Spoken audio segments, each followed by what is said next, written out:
welcome back to the Earthdawn Survival Guide, the podcast for all disciplines, paths, players, and game masters, with your questers Josh and Dan. I am Dan. I am Josh. And on today's podcast, we will be discussing all things quizzical, because we have another email palooza, which I love these episodes.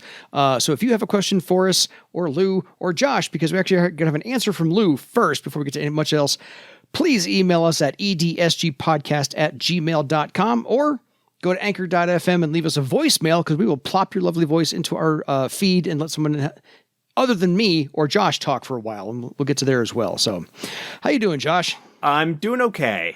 We're getting into the tail end of the year. We are coming up on the end of our third year of the show. Our premiere episode was in October or November of 2020. No, 2019. 2019, right. 2020 was our first full year, so this is our third full year of doing the show. We've got episode 150 coming up here before too much longer, and we haven't actually talked yet if we're going to be doing anything special for that. Right. But we probably need to have that conversation off mic at some point. I think making it to 150 is special enough. Not wrong. I've heard of something called pod fade, where you just kind of like churn out episodes and don't have anything else left, and you just kind of sign off and there's no other episodes. So I think when we decide we're done, we will make an announcement about that. Oh, totally. We'll wrap it up. Unless, barring something bizarre happening. Catastrophic, yeah. We will do that. We like these email episodes because in one sense, it's less work for us. We don't have to do as much prep. Like the research that Dan does ahead of time for his notes and stuff. Yeah. It bumps everything that he's done like off another episode or another week or whatever. So it works out well. It does. I love these. A, I get to read more, and B, to Josh's point, my memory gap is filled in more when I get to read or reread books that I haven't touched in 20 years.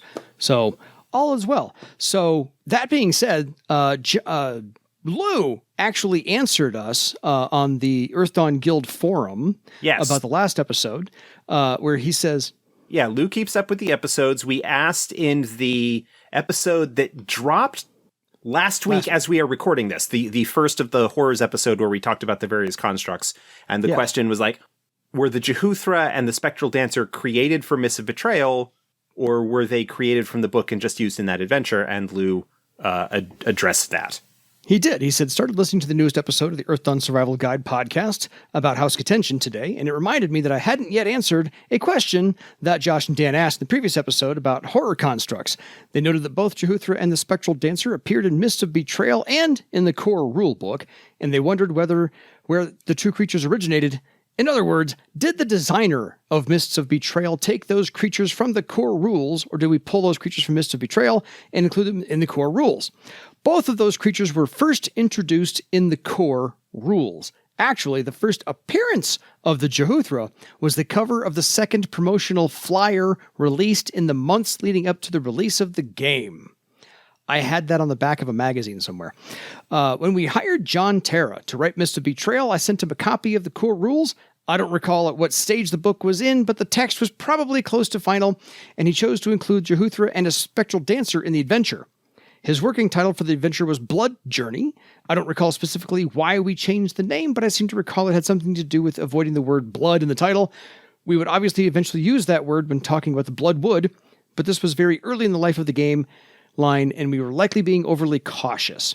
Fun fact, when I playtested Mists of Betrayal with my group, it was my wife's character, an elven troubadour named Megana, the original version of the character that appeared in the flyers, and then some examples in the core rules, who ended up defeating the Spectral Dancer after most of the rest of the party had tried and were rendered unconscious. I find that last little bit interesting. Like, I knew Megana was a character that his wife, Sherry, had played. That's more than I knew. In the game. But Megana in the flyers and in all of the examples in the book is a swordmaster, not a troubadour.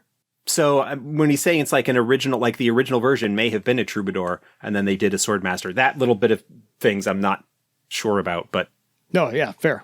Discipline discrepancy, I find interesting because it's like, just a little bit of trivia that doesn't matter at all in the grand scheme of things. I love the tidbits because I'm the guy that watches the behind the scenes making of movies and the director's commentary and stuff. I just like knowing how the sausage is made. So those things work for me. So I kept reading. Probably I shouldn't have. However, we have other things to talk about. So we have Lee, returning quite frequent emailer. Thank you, Lee, for giving us content for the show today. Hi, Dan. Hi, Josh. Just a quick response to Patrick's thought on talking about the differences between the editions. I've played first edition and fourth edition. I think Josh is proud of the work he has done on fourth edition. It feels more streamlined and easier to play and easier to understand. Discipline progression is much easier to follow now, I feel, as well. Side note, Inve, a pop culture reference. People should or could think of Invasion of the Body Snatchers, 1956. Anywho, have fun, Lee. Yes, the 1956 Invasion of the Body Snatchers, a classic film with Kevin McCarthy, I think is the actor's name that's in the lead role. Very well-known character actor. I think became much more well-known later, and now I'm feeling like my brain being the pocket IMDb that it is. I first want to check that I am right about the... Okay, yes. So 1956 with Kevin McCarthy. I was right about the actor's name. Hey. Kevin McCarthy, and this is part of the reason why I wanted to go down this brief sidebar rabbit hole. Mm-hmm. Kevin McCarthy, perhaps better known as a character actor in his later years, he appeared in the often overlooked and underrated film by Weird Al Yankovic from 1989, UHF. Oh, wow. He was R.J. Fletcher. He was the head of the rival studio, the rival network, the network affiliate in that movie. And he's had a lot of other great sort of comedic bad guy, sort of antagonist roles, and a lot of voice actor work and stuff like that. He is wonderful. He unfortunately passed away about 10 years ago. Oh, man. But wonderful, wonderful. And then there is also the 1978 version of Invasion of the Body Snatchers, which is a little bit better known. That's the one that has Donald Sutherland. Yeah, that would be why. And has that absolutely iconic bit at the end that everybody has as the meme, which is Donald Sutherland pointing at the camera and doing the scream thing that they did in that movie. So yeah, no, that's really cool. You could mine that really well for the ideas when it comes to how you might do a more sort of horror themed or paranoia themed Inve adventure or story arc. No kidding. Oddly enough, I'm the one person on Earth who's never seen either one of those movies. So I have seen the 1978 one. There have been a couple of other remakes. There's one that's just called Body Snatchers that I think might have been just direct-to-video back in the 90s. Not surprising. That one was okay. I recall watching that back in my frequent Blockbuster visit days. Fair. To date myself. But the 1978 one is really good. The 1956 one is a classic. I have seen that, but it has been much longer since I've seen that. Fair enough. So, on to one from Maddie Smith. Thank you again, Lee. On one from Maddie Smith. This comes to us. Hey, g'day, Dan and Josh. Just listening through your episode 138 on Horror Spawn. During the part about Bone Shamblers, Josh commented that they made an appearance in the early prologue episodes of the Legends of Earthdawn podcast, which were now lost to time.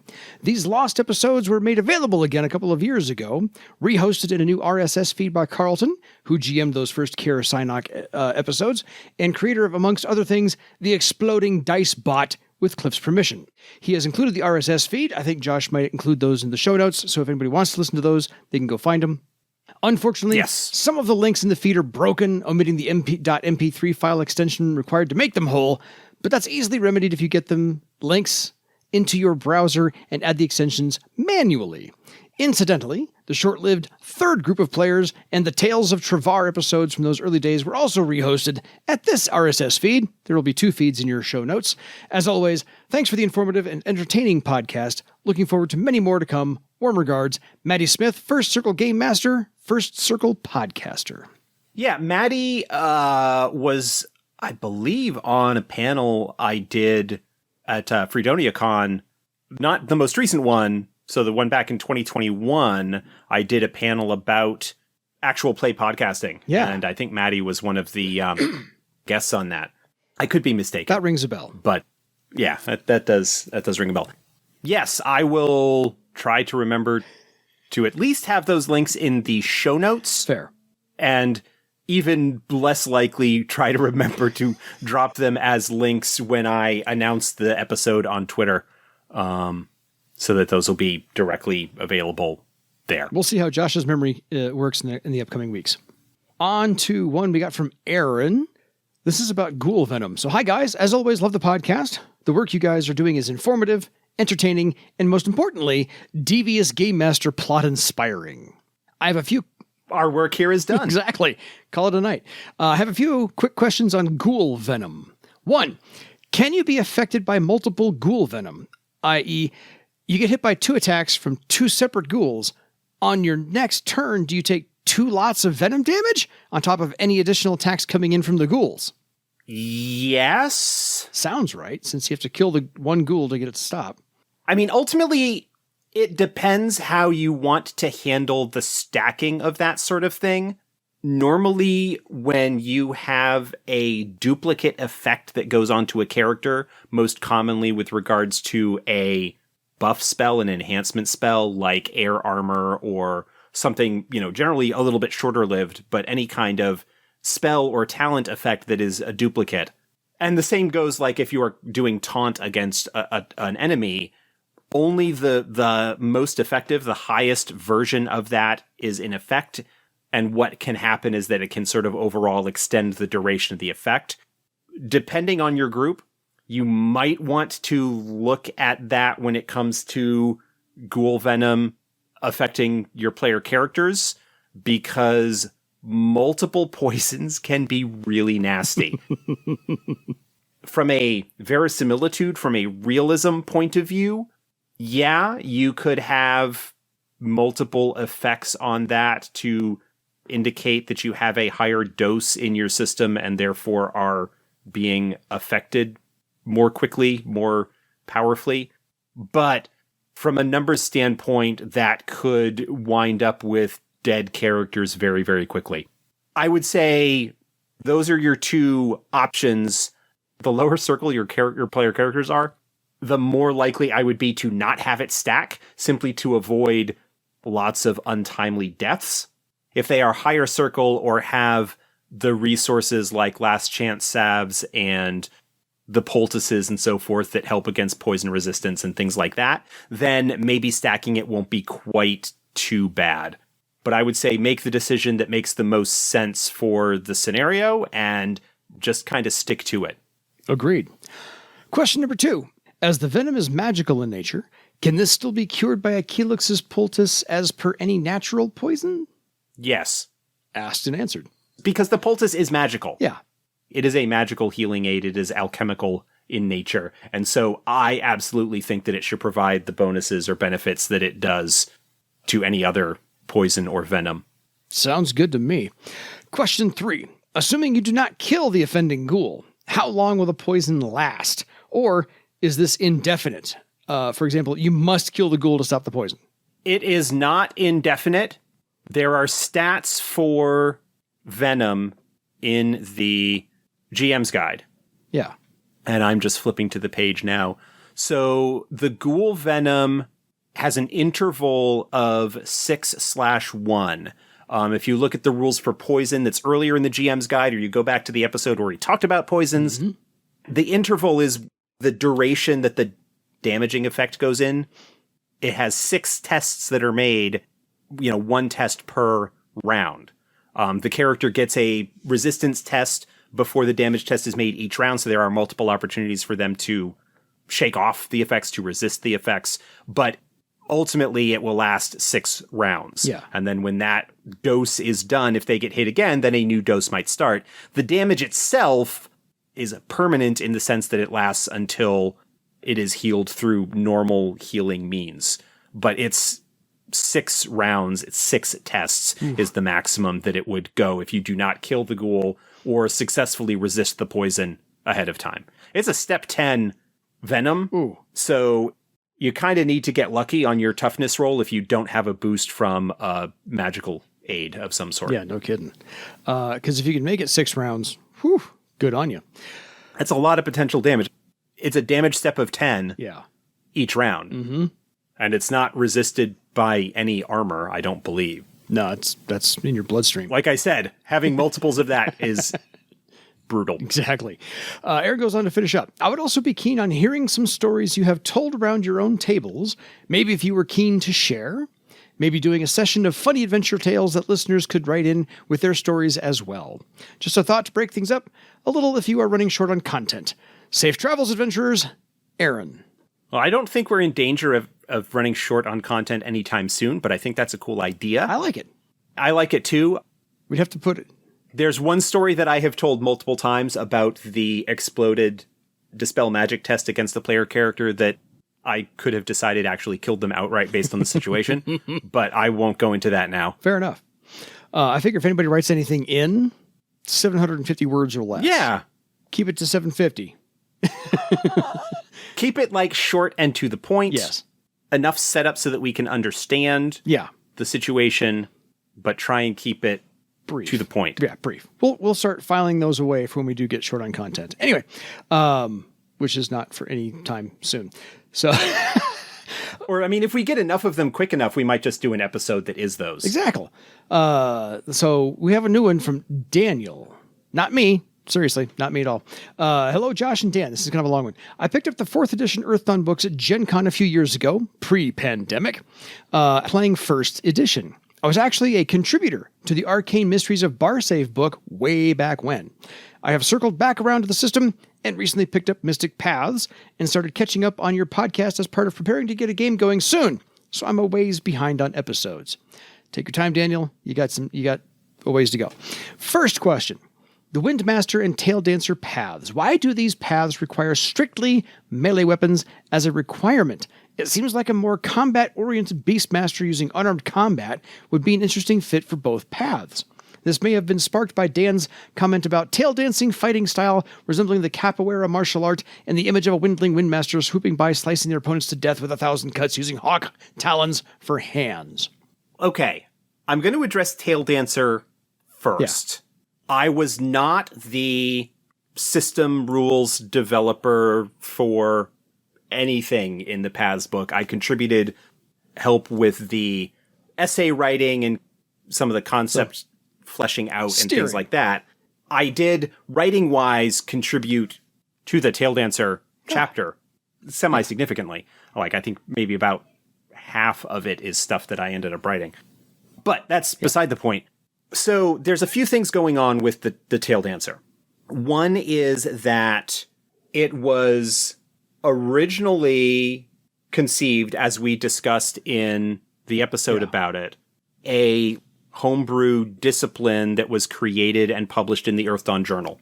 And it was not until 3rd edition, possibly classic, but definitely 3rd edition, that an official version of it was made. The Tail Dancer discipline was always presented as a specialist swordmaster. That was to say that it was a swordmaster that had a style that took advantage of the Tuskrang's tail. And yes, on the one hand, I do recognize in one sense that it might seem mechanically better for Beastmaster, which has unarmed combat and a talent that can enhance unarmed combat damage, to be a Tail Dancer, then because fighting with the tail by default is unarmed combat, why would you require melee weapons if that's the focus of it?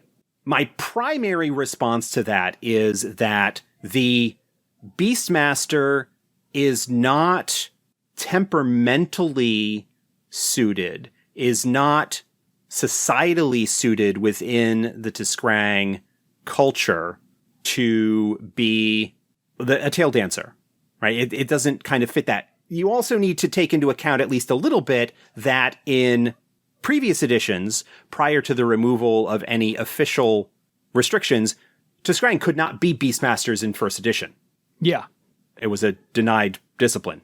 That restriction has been lifted, but generally speaking, Tiskrang probably would be less common temperamentally to be a Beastmaster for whatever reason. Also, you've got this whole background of the Tail Dancers, especially within the 4th edition paths framework and the essay that's included in there, as being something that was developed initially and primarily out of, speaking of last week, the Katention War College.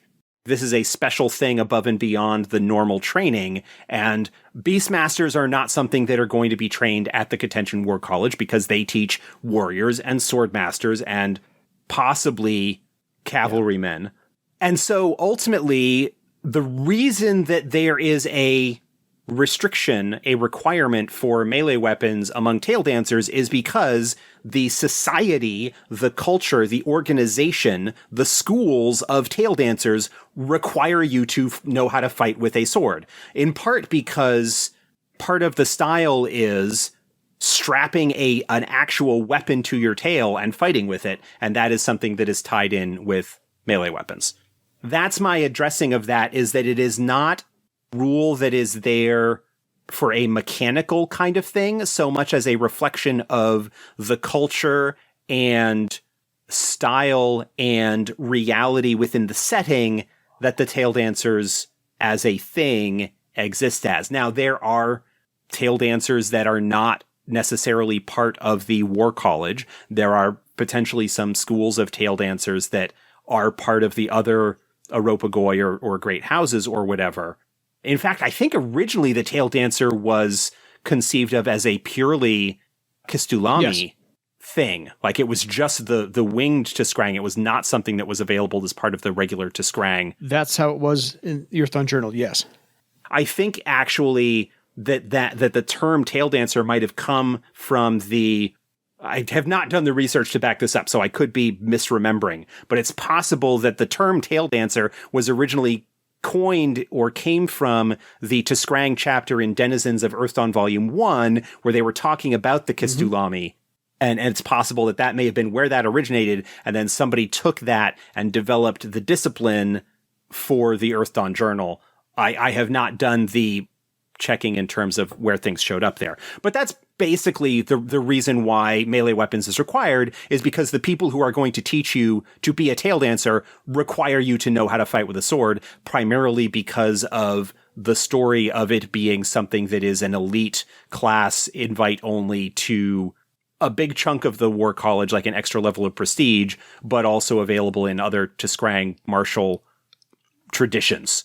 So that's where that came from. The Windmaster, I don't have as strong a response there, but again, you're going to be looking at a situation where you've got warriors and cavalrymen and so forth, probably as the primary defenders of Windling spaces, and so are likewise part of their training, part of the schooling, part of the things that they teach you as part of the path is to take advantage of the weapon training of the martial traditions of Windlings. I do not feel as strongly about that one, but simply it's the idea that Beastmasters typically are not the ones that are going to be forming squads and units that are going to be defending towns and villages the way that warriors and cavalrymen and, to a slightly lesser extent, swordmasters are likely to. Yeah, they're just more antisocial. That particular aspect of things is something that maybe Morgan would potentially be better to address, but I don't know that he has a whole lot of interest in debating that point with people, because the whole, like, Tail Dancer, unarmed combat, Beastmaster thing has come up in other places. And ultimately, if you don't like it, you can change it, but there's a big chunk of lore-connected reasons for why it is the way that it is. And we are going to operate under that assumption and go from there. Yeah, fair enough. Hope that answers it for you. I mean, that's my answer. That's how I address it. Fair. I have no 2 cents to add to that, so Because what else would I say? Second question. As a general design philosophy, why do most low circle damage spells do something else on additional successes instead of adding +2 effect like most other forms of attack? Feels like those are actually two slightly different questions. So to kind of address the first part, why do the low-level spells, for the most part, do an additional effect or something like that? Something extra in addition to damage. That's partly to, one, make them, I think, a little bit more interesting in one regard. It helps reinforce the themes or ideas of the discipline early on.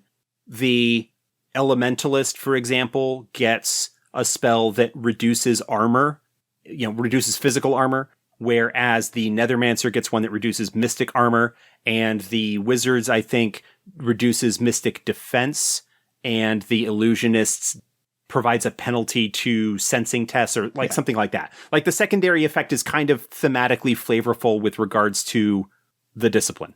The other part of that is to, I think, help reinforce the idea of the magicians not being simple, for lack of a better term, archers without ammunition. Okay. Where you're just slinging blast spells or damaging spells round after round. People have their issues with the design of spells and so forth, and the ones that are available in the core book when it comes to the magician disciplines, with a lot more of a focus on support and group enhancement or negative effect mitigation and stuff like that, rather than being a variety of different damage effects. So there's that piece of it. And then there's the, I think, secondary question is on those spells, or why is it in general that most spells or damaging spells don't do extra damage on extra successes on spellcasting the way that you get the base default is extra damage on combat. Yeah. Melee weapons, where instead it's just extending the duration. I don't really have a strong answer on that. I would say that it's to, again, reinforce the idea of the effect of those being as much to put on status effects that will help the rest of the group, as opposed to just being pure damage. And so having the extra successes sort of default to extending the duration of the effect rather than enhancing the effect itself in a lot of cases is why the choices were made. There are some exceptions. Astral Spear, for example, from the I think that's a wizard spell. Or is that like one of the other low circle damage spells that doesn't have a secondary effect does extra damage on successes. I forget whether it's wizard or Nethermancer. I think it's Nethermancer, actually. I think the wizard spell Flame Flash does extra damage on successes. There are a couple of examples of those. But I think, again, it's just a way that those spells were approached to try and reinforce the flavorful themes of the magicians and the purpose that those disciplines serve within the game roles of being more of a team support, enhancement, encounter control, force multiplier kind of thing, rather than blasty. Fair. I figure if it was the bread and butter spells, then the bread is the spell and the butter is the extra effect it actually does. Like you said, reduce armor or whatnot. So I'm just teasing. Yeah. But yeah, these are your bread and butter spells. They're going to be the ones who you use every single day. Well, potentially. I mean, if you're an adventuring type, they are the zero thread damage spells. And so they are the way that they are to give magicians, if situation is whatever, that they are just able to sling a little bit of damage every round. I don't like the idea of a magician just basically being, like I said, an archer without ammunition, because there's already a sort of powerful ranged attack character. And I think the strengths of a spellcasting discipline of a magician are better and more versatile than just simply, how much boom can you bring? I mean, there's plenty of opportunity for them to bring boom, But there's a lot of other cool stuff as well. I also think this is one of those where it's designed this way because it is used. It's your first circle spell. You should be using this almost every single day, almost every single week or so, and that you shouldn't abandon them for a higher circle spell once a higher circle spell comes along. I think that's something a little bit different. I don't necessarily think that there is an issue with once you get into, say, journeyman circles, where you have more spells that are available and potentially more damaging spells, and you've got the enhanced matrix to have a pre-woven thread or something to maybe not rely on earth darts or whatever quite so much. Like, that's sort of a separate thing, but we talked about this, I think, multiple times with spellcasting, is because you don't have a limited number of slots the way you do in a spell slot system like D&D, you don't necessarily need to have 10 different or 15 different varieties of damage-dealing spells, because what are you doing at that point? I mean, at that point, you're looking at Elemental Spear from the Elementalist, which has 5 different versions, one for each of the elements, you know, and each of which kind of has its own different effect that's in theme with the related element. But what are you going to be doing with a wizard that is equivalent? You get Mind Dagger, you get Astral Shock. You know, there are some damage-dealing spells that they get, but do you need 10 different damage-dealing spells between first and second circle when you can just have one in the Matrix and just cast it over and over again? You know, one of the downsides of having a lot of spells to choose from is that the limit is not the number of spells in the game. Ultimately, when it comes to combat, the limit is how many matrices and or matrix items do you have? How many spells can you have ready to go to cast safely? And are you going to fill all of your matrices with 6 different damage-dealing spells? I don't think so. I don't approach my character that way. I will have 1, maybe 2, depending on the situation, as I know that I suspect I might be getting into, but then having other useful spells. Manipulation spells, enhancements, debuffs, defense, things like that. Offense, buff. You know, I like to have a variety of what I'm going to do with my spellcaster in the party that I'm in, A, and B, with the situation at hand. And so 1 or 2 damage dealing, 1 or 2 defensive if I've got them, and then you know, there's a big difference, I think, between having 10 different damage dealing spells. How many can you effectively bring to bear in a combat given your matrix limits? Right?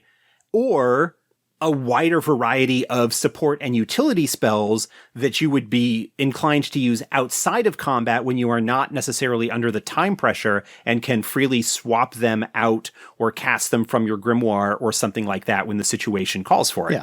Having a wide variety of spells is cool. I completely understand that as an idea.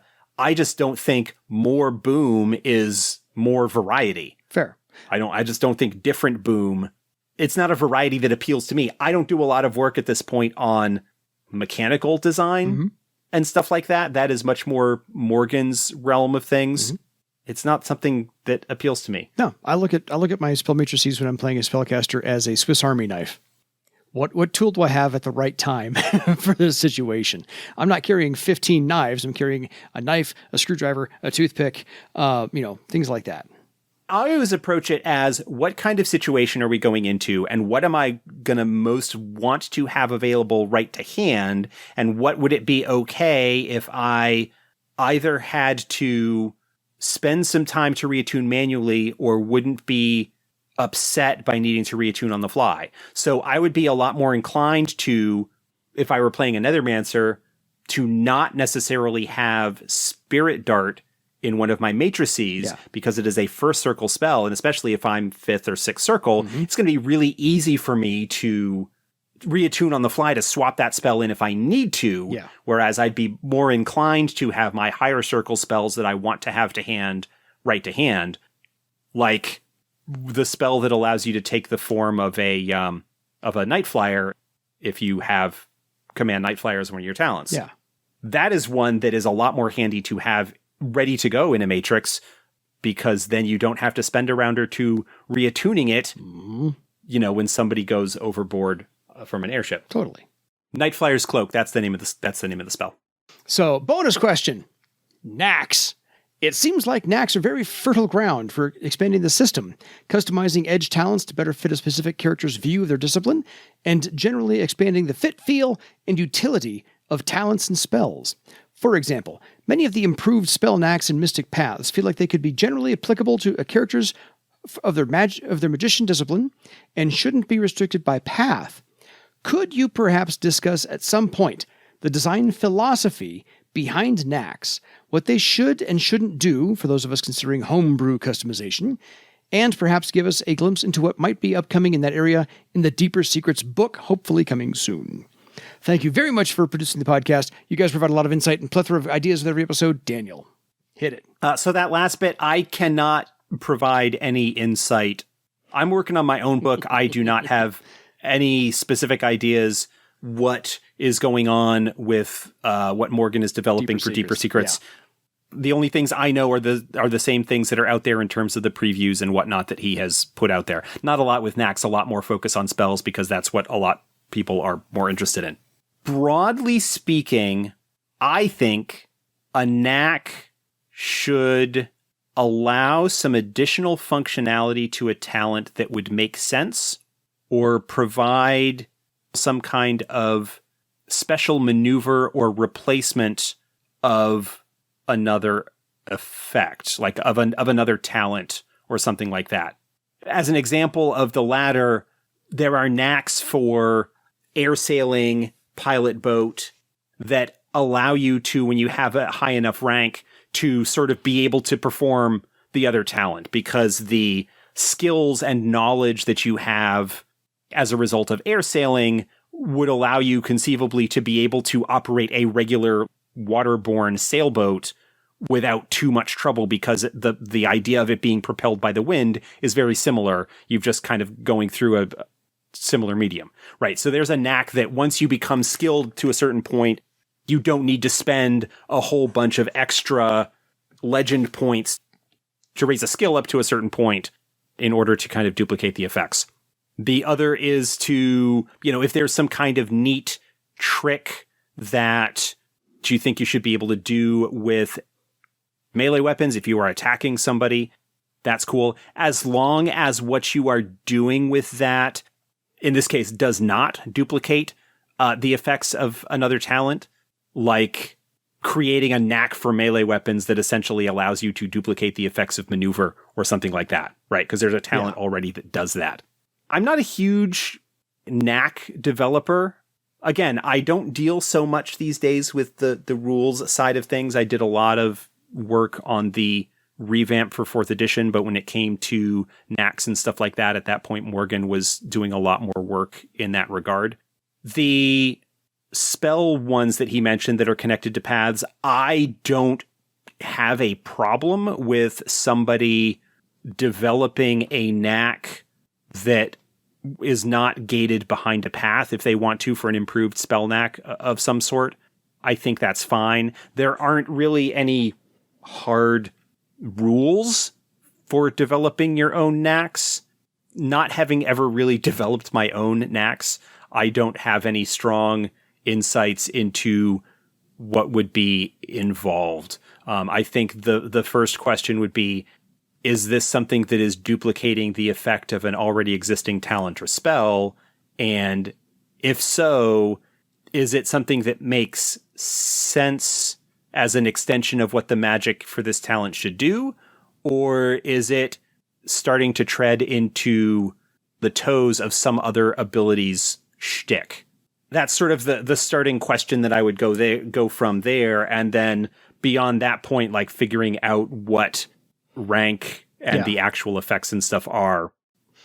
No, I was looked at knacks as a more refined, narrower focus of that talent. Yeah. That's it. It's just really, okay, you can only use this talent a certain couple of times, and this is that narrower focus. That's why it's a knack. That's my 2 cents. And I don't often have 2 cents to add on to Josh. So we have a longer one here from Lehman. Frequent emailer. Lehman, thank you again for the artwork. This stuff looks fantastic. I really need to get you my character picture so you can do one for me. I'm sorry about that. I haven't gotten there. Hello, Dan. Hello, Josh. I have a couple of thoughts to share with you since my last email. One is a potential topic. Although I know you already got a flood of them, it goes along with the topic that peeks out from time to time. What to do when someone or multiple people cannot make a session? Depending on the group, there can be different rules from someone else plays the character, to the character goes ghost, or my favorite, they are there but ate something bad so can't participate. Haha. Some groups have a 2-person cancellation policy, or my Earthdawn campaign GM has a I can GM with 2 players statement, but we recently were on a mission into an illusionist's tower that our troubadour turned illusionist's mentor gave him, and we're making our way in. After the first session, real-life bad things befell our troubadour's player, and we marched ahead without him, but something felt missing with us exploring an illusionist's tower without our illusionist. I, the Windling Weaponsmith, got to play Trap Detector to some fun shenanigans. The following session, we play every 2 weeks. The Game Master couldn't be there, and 2 weeks later, again, another tragedy befell our Troubadour player, and he couldn't make the session. So we had the choice to cancel or plow ahead, once again, in the Illusionist's lair without our Illusionist. I brought up this idea of secondary characters based in Haven, or somewhere that could be the original D&D style campaign setting where everyone was in the same town or city, and that was home base, and you explored outward from there. And if we hit a snag in a current plot due to player shortage, we could still play Earthdawn. The Game Master could pre-plan one adventure and plop it down whenever it was needed. A few of us and the Game Master decided to go with that, and as we made characters, the GM took it in an Earthdawn direction and made us a crew of an airship, the Twisted Muse. We even got a short intro adventure, secondary, and even tertiary characters provide good benefit. 1. If a vital person to the plot or too many people can't make the session, you can still play without the plot getting derailed or feeling off. 2. The Game Master only has to have one side adventure planned ahead, no long-term plots or hooks needed. 3. In a town, everyone is there, so it's a starting point. On an airship, the Game Master just can put us where he wants us. We can go where the captain directs us. 4. In the unfortunate event a character dies, a backup character could be ready to enter the party. 5.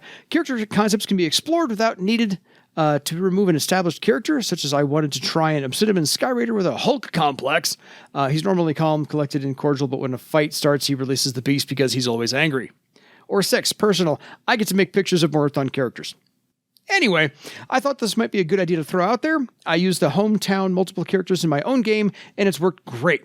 Long plots are when everyone can make it. One-nighters are when people miss, and we keep the same world time, and people can see their influence locally. Pictures he included some pictures for Josh and I. We'll see if we can post those as well. Secondarily, I do have some second edition comments. My previous Earthdawn game was second edition. I'm not sure if the Game Master used the timeline or not, but second edition did have knacks. In the companion book, I have it. They were discipline and talent-based. I started about 2014 in second edition, quickly found fourth, and tried to get the Game Master and or group to convert, but that got pushed back as the other emailer did. But now, after 4th edition, everyone who did 1st and 2nd loves 4th more. And while my 5th Circle Windling eats karma like Pez, my Obsidian is definitely not slinging around karma.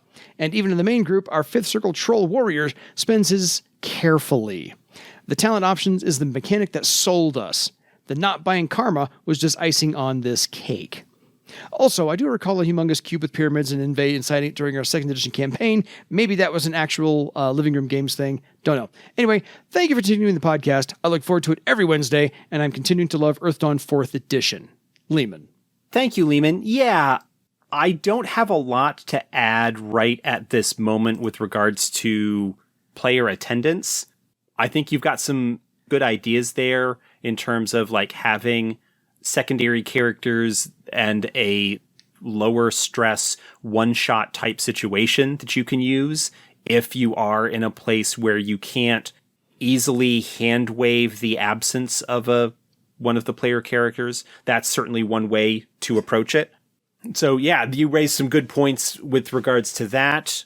I don't have a whole lot of other commentary in that regard. Certainly you got some good points there. I'm repeating myself at this point. You're fine. We got a last one here from Scott.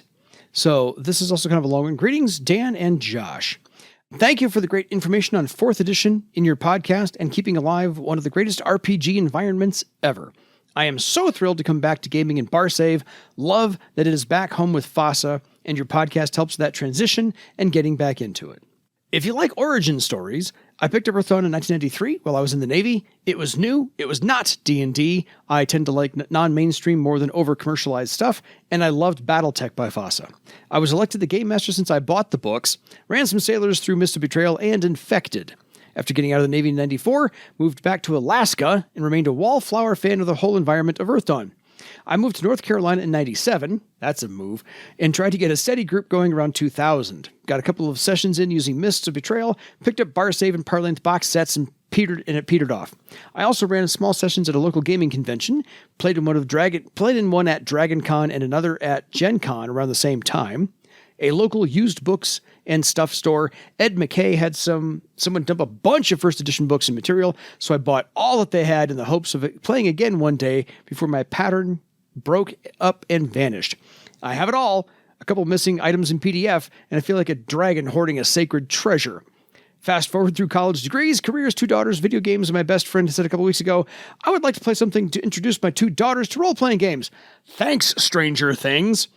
I suggested Descent, and then my brain kicked in and said, hey, why don't we get our daughters and some of our regular tabletop board game group friends together to play Earthdawn? He said, I love the world of Earthdawn. Yes. So we have our 10-year-old daughters playing Earthdawn with a bunch of old gamers and a middle-aged one. The daughters loved it. The environment is an easy sell, and I am no slouch as a GM, so everyone is hooked. The only thing they are disappointed in is that we only play once a month. I'm using the Earthdawn downtime system through Discord to keep a slow drip in her veins. I was going to use the ton of first edition that I have, but a friend gave me the PG, the Player's Guide and Game Master's Guide for 4th edition, so we're making the switch, mainly to support FASA and this product, but still using first edition adventures, hooks, and source material and essays. When that runs out, I will be getting your other stuff. I don't get to play in the world that I love so much, but every so often I do some searches for Earthdawn phone game, Earthdawn PC game, and Earthdawn movie. And I will never lose hope for any of them. My best friend said, you are a game designer, build a video game for it. But that's like knowing how the magician's illusion is done. The magic is gone, and as you know how it is done. He also said, there's a podcast called Earthdawn Survival Guide. I didn't, but now I'm on episode 23. Because I had to start from the beginning, so no spoilers. Thank you so much for keeping the most wonderful game system that no one is playing alive. Scott. Thank you, Scott. Welcome back. That is a great story. You won't probably hear this for a while yet. You got 100 to go, dude. If you're only on episode 23, you've got, 100 plus episodes to go. That's great. I love the thought of, hey, wait, people are interested in role-playing. There's this game that I really like that doesn't get enough attention. Let's do that. Exactly. Appreciate the support. Appreciate the kind words. Love hearing the story. And, getting the next generation in. Totally. Yeah. Because if Stranger Things does anything for the industry, that's what it is. We'll take it. Whatever gets him around the table with dice, let's go. So, all is well. We've just about taken up the entire hour. I love everybody's questions. Please keep them coming. Because, again, we love these episodes because they make it easy on us. But then again, Josh gets to flex his brain and hit all the random mosaic that is Earthdawn, covering all kinds of topics and answers. So, any final thoughts? No. Keep the questions coming. If you've got those sort of amusing stories, keep them tasteful, please. And relatively brief, if possible. If we collect enough of them to fill an episode, then we might do one that just kind of does those. Otherwise, we'll be back next week with another more regular episode. And absolutely. Find us in the usual places. Follow us. Don't forget, we've got the YouTube channel now. I am continuing on pace, posting things the way that I have been. Subscribe if you are not subscribed. Like the videos. Just kind of at least get some attention on them so that the algorithm goes, oh, hey, this is something that's getting engagement. Maybe I will recommend it to other folks. Let the algorithm go pump it out for everybody. So until next time, folks, you know what? Send us your legend. Good night.